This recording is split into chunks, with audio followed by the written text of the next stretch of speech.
the reason why so many AI projects fail is because these models are not able to handle the complexity of how enterprises use data, the complexity of decision making, complexity of budgets, who are the users. And including how do you implement from privacy, security. Right.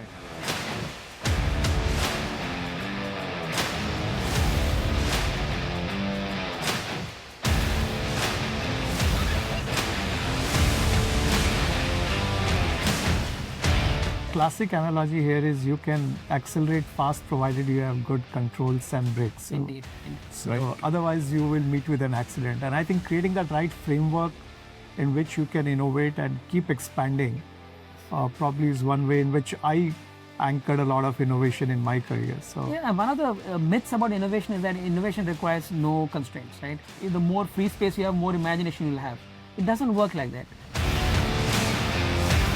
There's an IBM guy who went and made a 10 million, back in the day, like 50 years ago, made a blunder because of which the company lost $10 million. And he was brought to his manager or CEO, whatever, and he was very afraid. He was sure they was going to get sacked.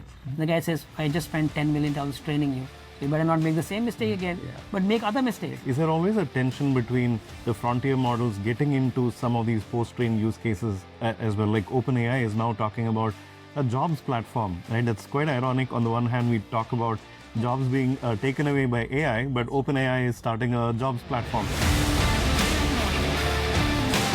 You have a diamond culture, just play out like 5 years later what happens, because you don't have enough people at the bottom. Right. So who occupies the middle? So it's an unsustainable shape. It's not a stable structure. It's not a stable structure. Yeah. A country like Albania, Yeah. it's a small country, but Albania has now a cabinet rank minister who's an AI.